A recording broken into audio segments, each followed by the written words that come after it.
21세기 화려하고 혁신적인 최첨단 디지털 세상은 인간의 삶을 더 편리하고 더 빠르게 바꾸어 놓았다. 아날로그 시대를 마감하고 디지털 세상을 열어가는데 가장 앞장서고 있는 것이 바로 전자제품. 세상은 하루가 다르게 놀라운 진화를 거듭하는 이들의 모습에 환호한다.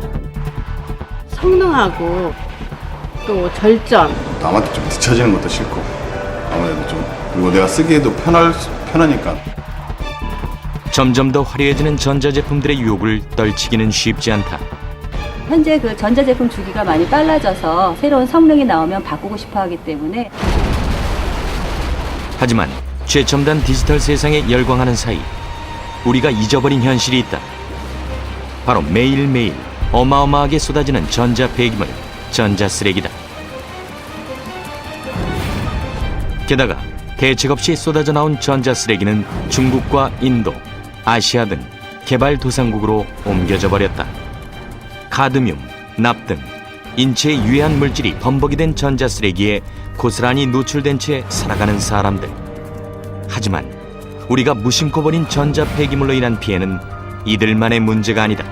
지구촌 전체가 엄청나게 큰 피해를 보고 있다는 것입니다. 우리가 외면했던 화려한 디지털 시대에 예고된 재앙, 전자 쓰레기가 몰려오고 있다.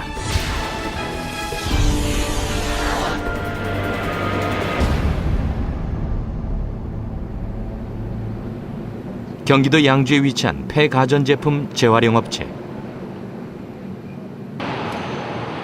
경기도에서 수거된 텔레비전들이 주로 이곳에 모아져 처리된다. 최근 급격하게 늘어나고 있는 폐가전 품목이 바로 아날로그 텔레비전. 2012년 12월 31일부터 아날로그 방송이 종료되고 디지털 방송으로 전환된다는 계획이 확정되면서 한꺼번에 구형 텔레비전이 쏟아지고 있는 것이다. 디자인이 다르고 이제 구형 제품이기는 하지만 처음에 나왔을 때는 800만 원 정도 가격을 유지하고 있었습니다. 제품의 가격에 비해서 너무 빨리 그 재활용 업체로 들어오다 보니까 가격 대비에 너무 아깝다고 생각을 많이 하고 있습니다. 몇 년 전까지만 해도 첨단 기술로 각광받으며 최고가로 팔렸던 텔레비전들. 실제로 제품 사용 주기가 얼마나 짧아졌는지 알아보기 위해 제조 년월일을 확인해 봤다. 불과 4, 5년 만에 최신 제품에서 갈데 없는 전자 폐기물 신세로 전락한 구형 브라운관 텔레비전들.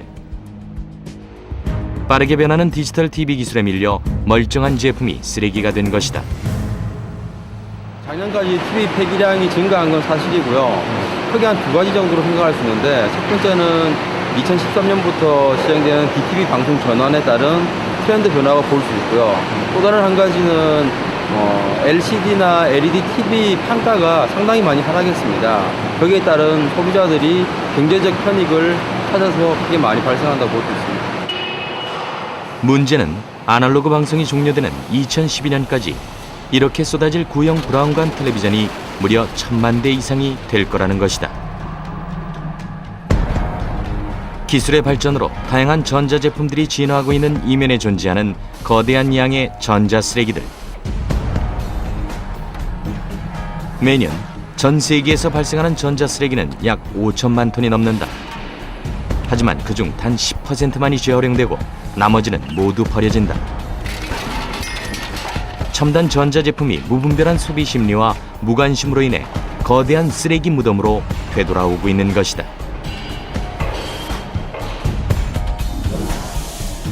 2009년과 2010년 2년 동안 쏟아진 폐전자제품을 살펴보면 냉장고, 텔레비전, 개인용 컴퓨터와 이동전화 단말기 등 모든 전자제품들이 점점 더 많이, 더 빠르게 버려지고 있는 것을 알 수 있다.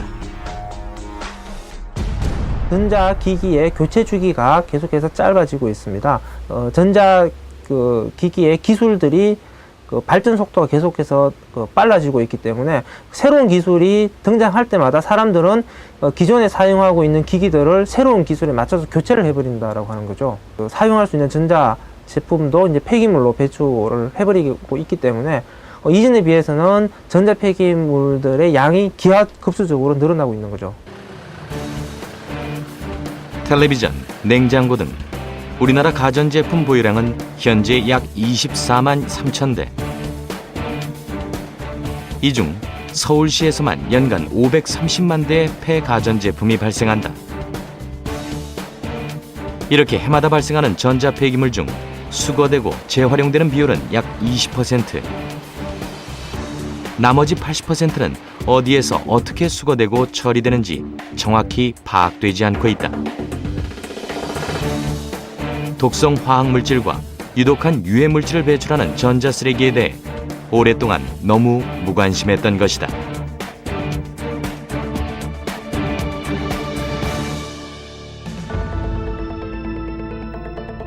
전자제품에 포함된 유해물질은 에폭시 수지, 폴리염화 바이페닐, 납, 주석 등은 물론 간, 신경계, 생식계에 치명적인 독성을 가진 브로마 난연제 등 인체와 환경에 심각한 성분들이 포함되어 있다.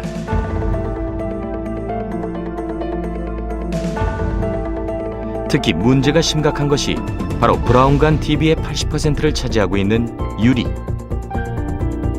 이 유리 속에는 다량의 납뿐만 아니라 인과 카드뮴 등 인체에 유해한 성분과 환경 오염 물질이 많이 포함되어 있다. 문제는 이 브라운관 유리가 브라운관 유리로만 재활용할 수 있다는 것이다. 하지만 국내는 물론 세계적으로 LCD와 LED 등 평판 TV가 시장을 지배하면서 브라운관 TV 생산이 빠른 속도로 하락해버렸다. 이와 더불어 브라운관 유리 재활용길도 급격하게 줄어들었다. 텔레비에서는 요 80%가 브라운관 유리입니다. 이거 나머지는 전부 다 그 육가물 효가 얼마 안 되는데 그거 다 빼고 나서 이거를 처리비 줘가지고 과연 깨끗하게 처리할 수 있겠느냐? 그건 아니라고 보거든요. 디지털 방송 계획이 아직 없는 일부 저개발 국가로 브라운관 TV가 수출되고는 있지만 향후 1, 2년 내로 쏟아질 1000만 대의 폐브라운관 TV를 생각하면 브라운관 유리 처리 문제는 뾰족한 답을 찾지 못한 채 쌓여만 가고 있다. 2012년까지 2만 4천여 톤으로 늘어날 것으로 예상되는 브라운관 유리. 하지만 브라운관 TV 유리 문제는 쏟아져 나오는 전자쓰레기 문제를 보여주는 한 단면일 뿐이다. 이렇게 폐가전제품에 대한 재활용 방안이 아직 미비하다 보니 처리하기 곤란한 전자폐기물들을 눈에 띄지 않는 곳에 방치하는 일도 비일비재하다. 산속에 버려진 채 나뒹굴고 있는 전자쓰레기들. 얼핏 봐도 제대로 처리되지 않은 전자폐기물에서 나온 오염물질들이 아무렇지도 않게 비와 함께 땅으로 스며들고 있었다. 이렇게 오염된 생태계는 결국 우리에게 고스란히 돌아올 것이다.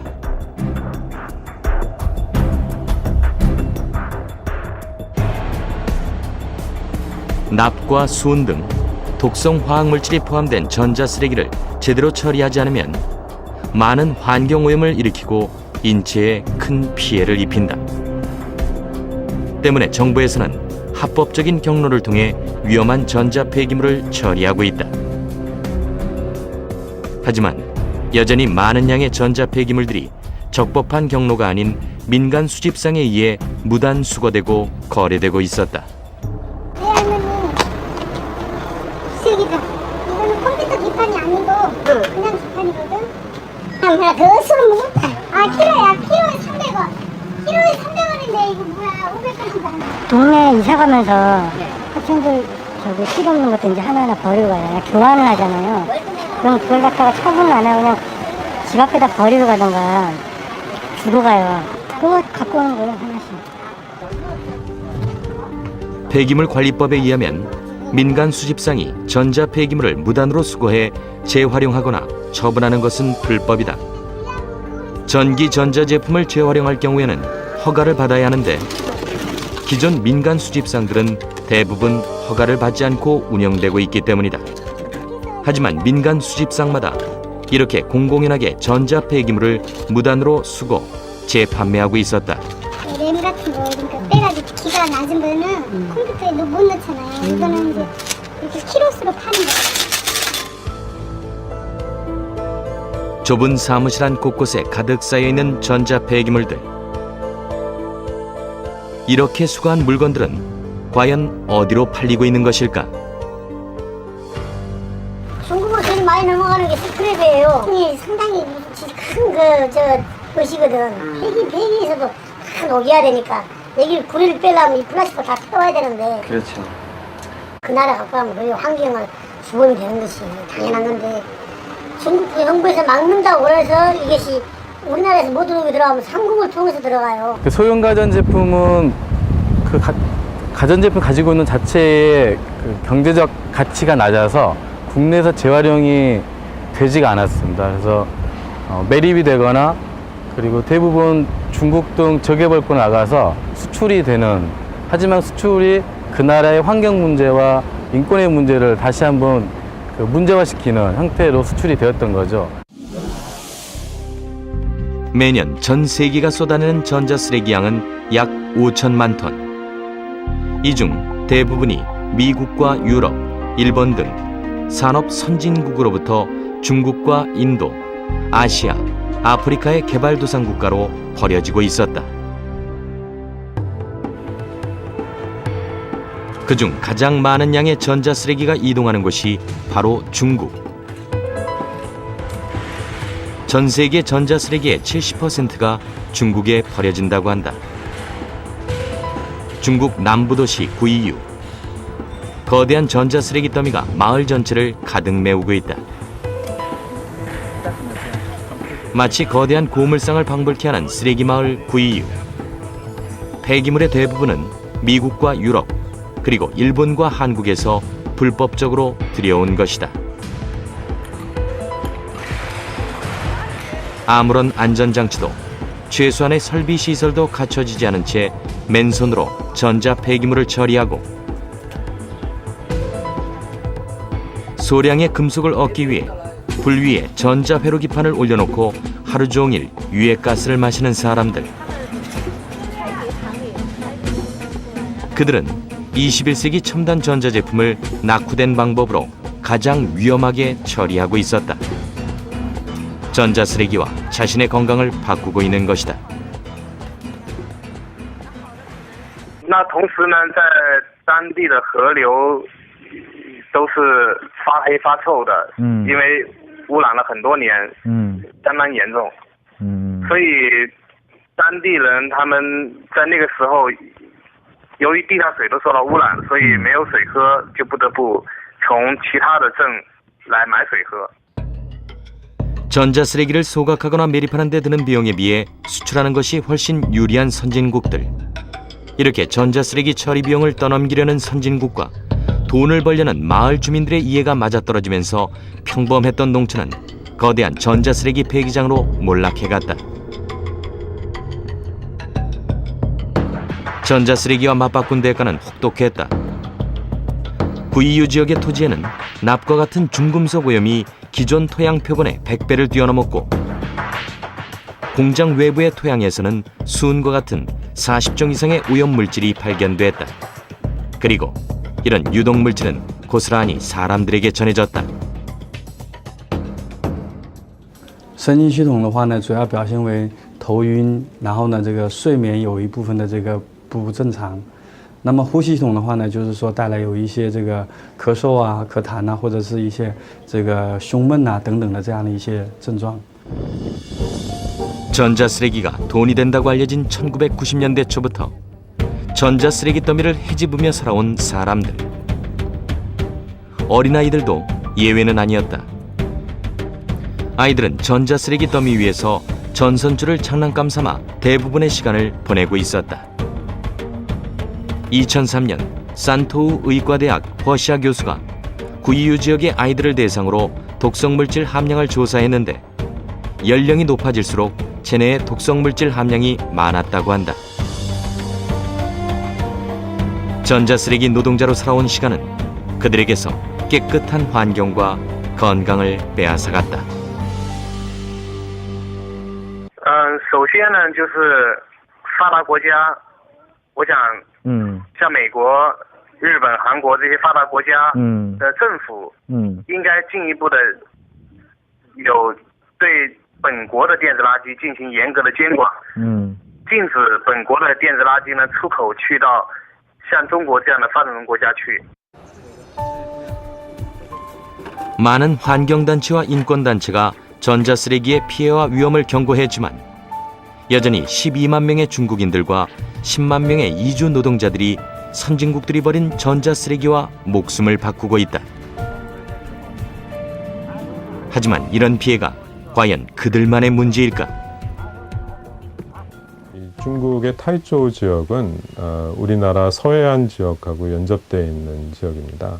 더욱더 심각한 것의 하나는 이 지역에서 불법적인 소각이 굉장히 많이 일어나게 되고 그것이 기류를 따라서 우리나라 서해안 지역에 많은 영향을 주게 되는데 특히 그 10월 달에 산성비 농도가 상당히 올라가는 것은 사실은 이러한 전자폐기물의 불법 소각으로 인한 대기 오염이 그 하나의 원인이 될 수 있지 않을까라는 추정을 해볼 수도 있습니다. 전자쓰레기를 이들만의 문제로 외면한다면 언젠가 결국 더 큰 문제로 우리를 위협할 것이다. 재활용품 분리수거가 있는 날 서울의 한 아파트 단지를 찾았다. 각종 분리수거 재활용품들 사이로 특별한 분리수거통이 눈에 띈다. 소형 가전제품만 모으는 차로다. 가정제품도 내놓으면 이제 큰 거는 돈을 줘야 돼요. 돈을 좀 2,000원, 3,000원 줘야 또 실어가지고. 그냥 이거 내놓고 돈 주고 그러면 여기서 이제 구청에서 이제 여기서 구청으로 연락해가지고 가져가는 것 같던데. 폐가전제품이 민간 수집상에 의해 수거돼 중국으로 불법 유출되는 사례가 빈번하고 재이용되지 않는 점을 개선하기 위해 구청에서 직접 소형 가전제품을 수거하고 있는 것이다. 이를 통해 지난해 서울시 자치구에서는 소형 가전 약 57만 킬로그램, 폐휴대폰 약 4만 5천 대를 수거하는 성과를 거뒀다. 도봉구 같은 경우는요, 차량이 2대로 그 소형 가전 그 전담 수거반들이 수거를 하는데 그 보통 하루에 한 1톤 정도가 지금 수거가 되고 있습니다. 도봉구에서는. 이렇게 구청별로 수거한 폐가전 제품들은 서울시에서 설립한 자원재활용 사회적 기업 SR센터로 보내진다. 서울시 25개의 지자체 및 수도권에서 발생한 폐소형 가전과 폐휴대폰 등이 이곳에서 분리수거된 후 분해 공정을 거쳐 자원으로 재활용되고 있는 것이다. 서울시민 한 사람이 1년에 배출하는 폐소형 가전은 1.2kg, 서울시 전체가 배출하는 폐소형 가전은 연간 약 12,500톤이다. 이 양을 모두 매립하려면 폭 10m, 깊이 10m, 길이 100m의 매립장이 10개가 있어야 하지만 이렇게 재활용하면 자원도 없고 매립에 들어가는 비용도 줄일 수 있는 일석이조의 효과를 거두게 된다. 재활용이 되는 부분들이 그리고 업체들이 다 각기 다르기 때문에요. 플라스틱 같은 경우는 파쇄해서 용융해서 그리고 팔레트라고 하는 펠릿이라고 하는 원자재를 만드는 공정으로 이제 납품을 하게 되어 있고요. 상철이나 중철 같은 경우도 이제 분류가 돼서 다시 용광로로 들어가서 원자재로 다시 생성될 수 있도록 그렇게 지금 저희는 출고를 하고 있습니다. 전자제품을 재활용할 경우 많은 양의 온실가스를 감축하게 되는데 이는 여의도 면적의 3분의 1에 가득 찬 30년생 잣나무가 1년 동안 흡수할 수 있는 양이다. 폐가전제품 재활용은 경제적으로도 큰 가치가 있다. 냉장고, 에어컨은 물론 휴대폰, 컴퓨터, 오디오 등 폐가전제품들에는 산업에 꼭 필요한 각종 금속 자원들이 포함되어 있다. 쓰레기로 버려졌던 전자 폐기물들이 자원의 보고로 새롭게 인식되고 있는 것이다. 소형 가전을 포함한 전자제품은 굉장히 중요한 금속 자원 그리고 플라스틱으로만 이루어져 있는, 그래서 쓰레기가 발생되지 않는 그러한 제품이죠. 우리나라의 전자제품 재활용에 대한 체계는 배출에서 수집 그리고 재활용이 되는 전 과정에 이 시스템이 완비가 되어 있지 않습니다. 폐가전제품의 배출에서 수거, 재활용까지의 과정이 제대로 관리되지 않다 보니 여러 가지 문제들이 발생하고 있다. 재활용 업체로 보내진 폐냉장고들. 하지만 대부분 냉각장치 부품이 사라지고 없다. 일반적으로 버려지게 되면 여기에 이제 컴프레셔라고 해서 냉각장치들이 달려 있어야 되는데 이제 그런 부분들이 이미 제거가 되고 그 없어진 상태에서 저희 쪽으로 이제 들어오게 되는 거죠.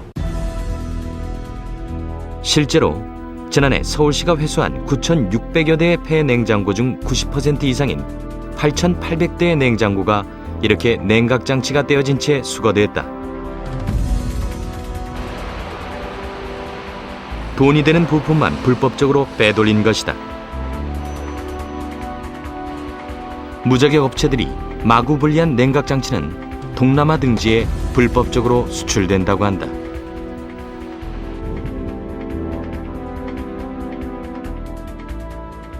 구리 같은 경우는 아무래도 쓰임이 많고요.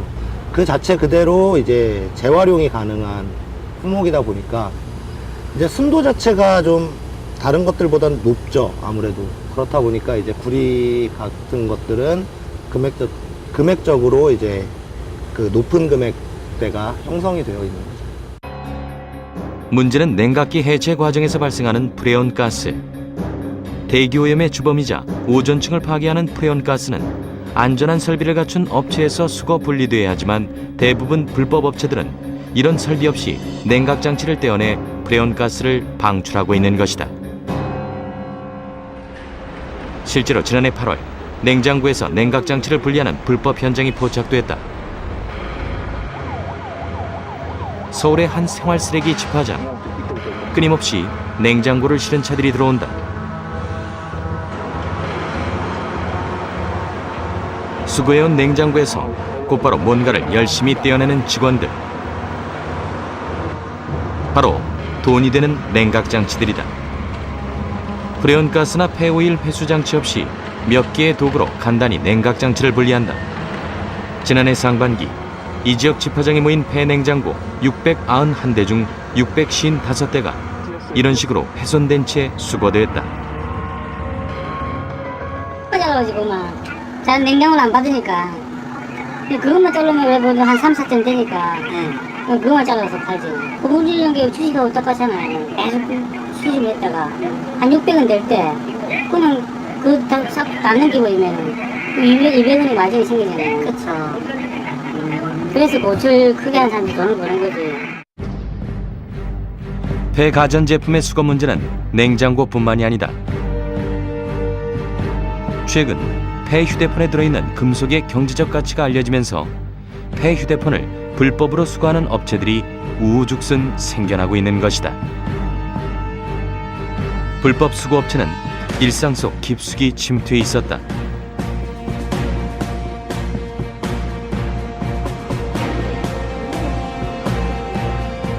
초등학교 앞 한 문방구.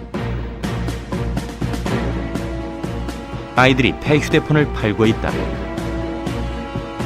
문방구에 판 폐휴대폰은 다시 어디론가 팔려간다.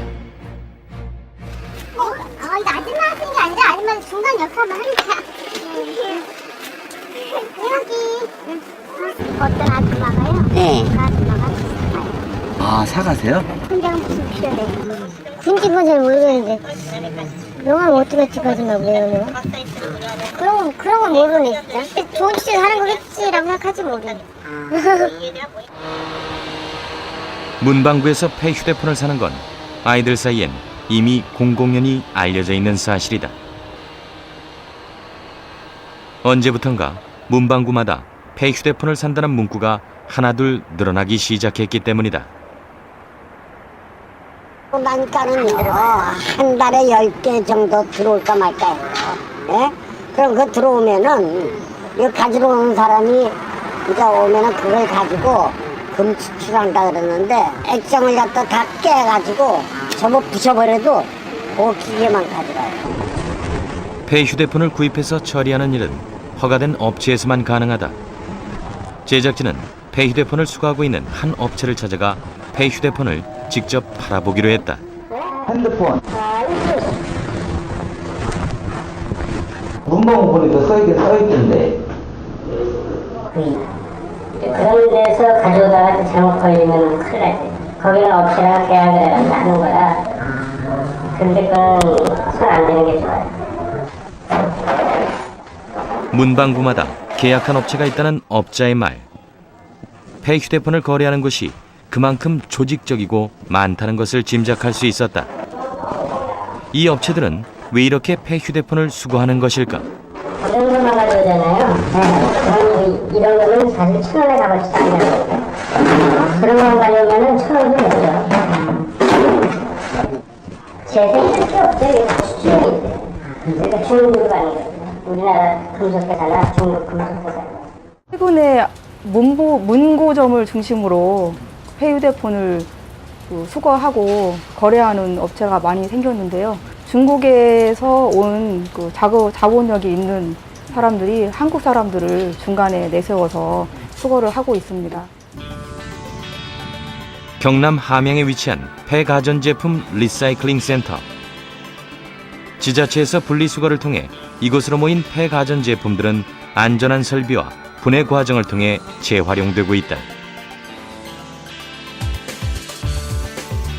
특히 불법적으로 냉각장치를 떼어내면서 프레온가스를 마구 방출하는 무자격 업체와 달리 냉각장치를 분리할 때 발생하는 프레온가스를 회수하기 위해 가스 지파 장치를 이용한다.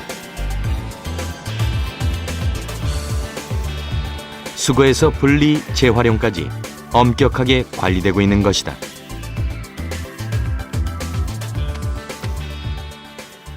전자제품에서 나오는 그런 희귀금속들이라든지 이런 부분들을 수거를 해서 일반 광석이나 이런 데보다 훨씬 많이 전자제품에 포함되어 있기 때문에 충분한 값어치가 있다고 판단이 됩니다. 그동안 그냥 버려지던 폐가전제품들. 쓰레기로만 취급받던 전자 폐기물들이 새로운 자원으로 재탄생하고 있다. 그렇다면 과연 폐가전제품에서 어떤 자원을 얼마만큼 얻을 수 있을까? 휴대폰을 포함한 냉장고, 세탁기, 에어컨, 컴퓨터 등 연간 발생하는 폐가전제품은 약 2,500만 대. 이를 자원으로 재활용하면 금 3,500톤, 은 20톤, 팔라듐 1,572톤 등을 추출할 수 있다고 한다. 전자쓰레기가 자원이 되는 것이다. 지난 10년 동안 수거해서 재활용한 양을 산정해 보니까 약 75만 톤 정도 되는 걸로 파악이 됐습니다. 이 75만 톤을 상상하기가 좀 힘들 텐데 냉장고하고 세탁기를 갖다가 일렬로 세우면은 서울과 부산을 한 10번 정도 왕복할 수 있는 그런 양이 되고요. 여기서 나오는 철판만 가지고도 소형 자동차 약 100만 대 정도를 만들 수 있는 양이라고 생각하시면 이해하기 쉬우실 겁니다. 폐가전제품에서 얻을 수 있는 자원은 어느 정도 경제적 가치가 있을까? 먼저 전자레인지의 경우 고철과 구리, 알루미늄과 합성수지 등을 얻을 수 있는데 비용으로 따지면 약 17,560원의 경제적 가치가 있는 셈이다. 진공 청소기의 경우도 고철 1kg, 구리 500g 등을 얻을 수 있는데 재활용 시 경제적 가치는 총 5,820원 정도가 된다. 전기밥솥도 재활용하면 돈이 된다. 평균 중량 5.5kg의 전기밥솥 안에는 고철 1.2kg, 알루미늄 2kg 등 총 4,214원의 가치가 들어있다. 고장나면 무심코 버렸던 선풍기, 그 안에도 3,892원의 경제적 가치가 담겨있다. 그냥 버릴 경우 처리 비용을 따지면 가치는 그 이상이 된다.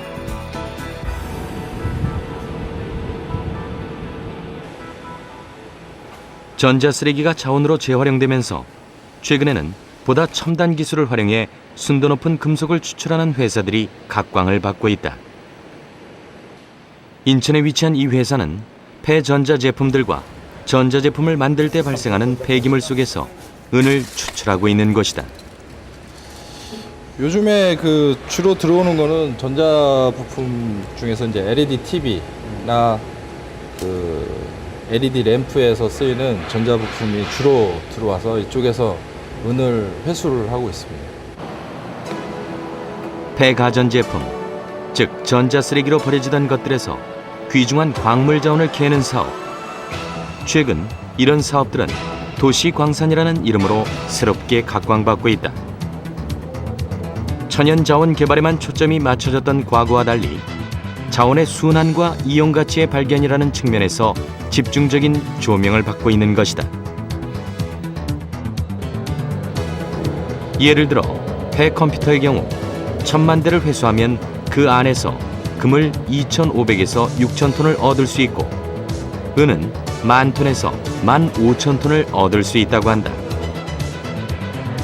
일본 정부가 TV 등 대형 가전제품에서부터 소형 가전제품까지 100% 회수하는 방안을 마련하고 있는 이유가 바로 폐가전제품 안에 들어있는 각종 광물을 모아 자원을 확보하기 위함이다.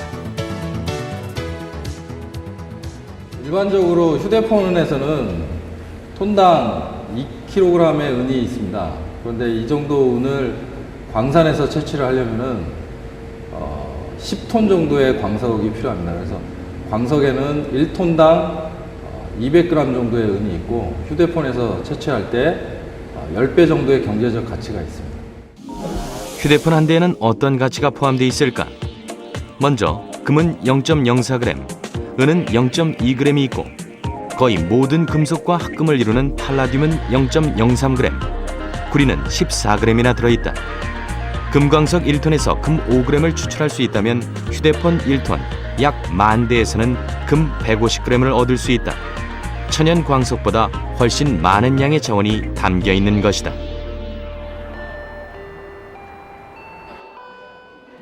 우리나라 휴대폰 가입자는 약 5천만 명.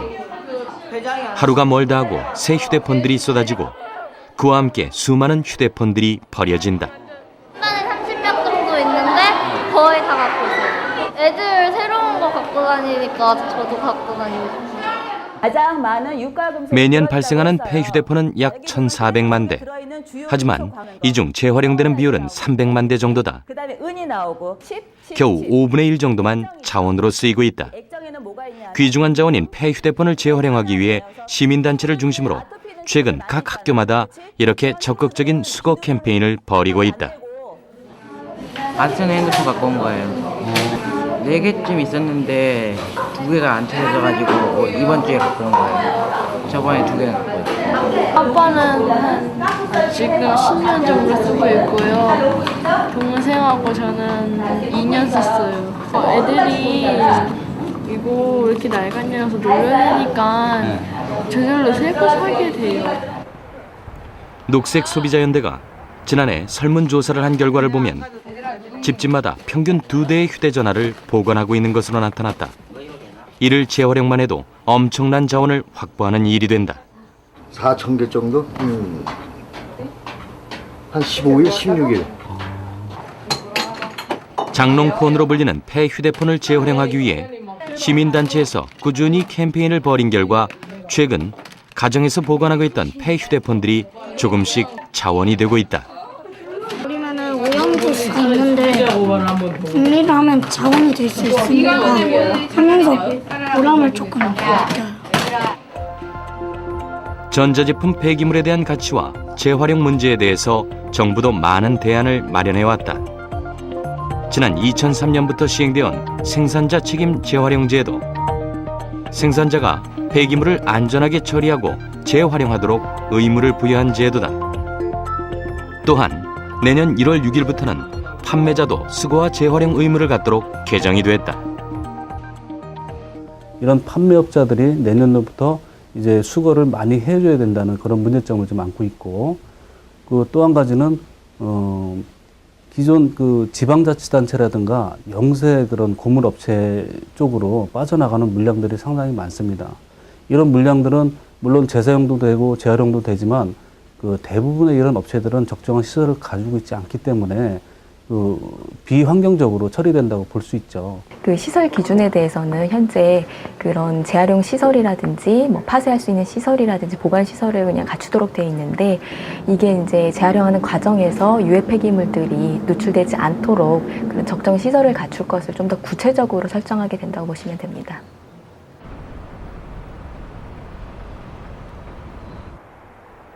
폐가전제품을 쓰레기가 아닌 자원으로 재활용하기 위해서 가장 중요한 것이 바로 수거. 어떻게 하면 시민들이 자발적으로 폐가전제품을 재활용하고 제대로 된 시설에서 처리할 수 있을까? 이에 대한 답은 올해 1월부터 무상으로 폐가전제품을 수거하고 있는 울산시의 모습에서 찾아볼 수 있다. 울산시가 올해 1월과 2월 두 달 동안 수거한 폐가전제품은 각각 650건과 997건. 이는 지난해 1년치 전체 수거량인 1,418건을 불과 두 달 만에 넘어선 수치다. 이처럼 수거 건수가 급증한 가장 큰 이유는 바로 폐가전제품 처리에 따르는 별도 비용이 없기 때문이다. 주민들 반응은 엄청나게 좋습니다. 예. 전에는 뭐 수수료를 주고 이래고 하고 했는데, 나는 우리 요 구청에서 광산화 사업을 하다 보니까 수수료도 안 주고 그냥 가져가니까 엄청나게 주민들이 호응을 좋게 보고 있습니다. 이렇게 수거한 폐가전제품들은 곧바로 전자폐기물 집화장으로 향한다. 그리고 이곳에서 입고된 폐가전제품 수와 품목을 정확하게 파악한다. 수거부터 분리, 재활용까지 철저하게 관리되는 것이다. 들어오는 물량하고 나가는 물량이 정확하게 파악을 하기 위해서 그래서 공단에서 그 데이터를 산출할 수 있거든요.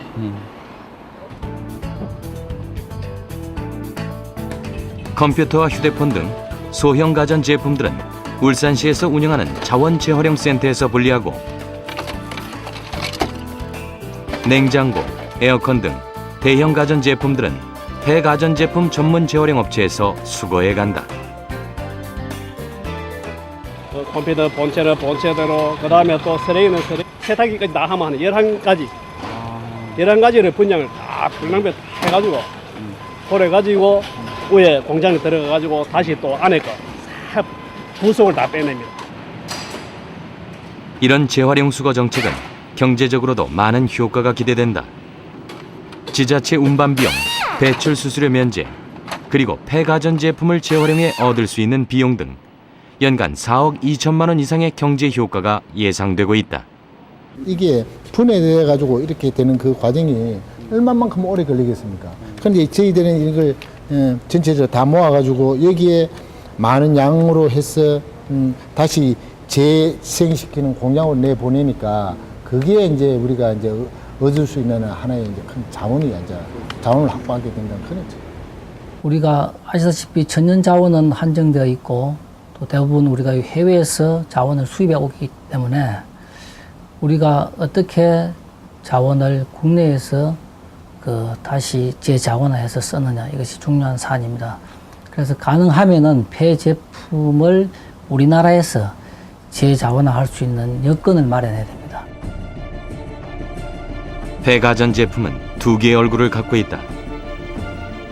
그냥 아무렇게나 버려지면 인간의 생명과 환경을 위협하는 무서운 전자쓰레기가 되지만, 자원으로 재활용하고 관리한다면 천연광석보다 더 가치 있는 도시광선의 보고가 되는 것이다.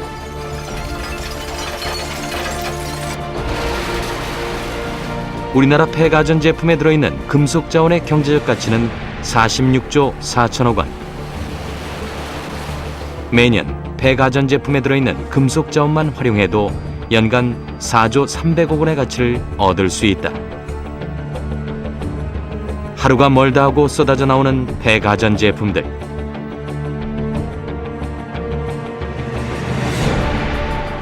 그것이 쓰레기로 버려지느냐, 소중한 자원으로 재탄생하느냐는 바로 우리의 작은 실천에 달려 있다.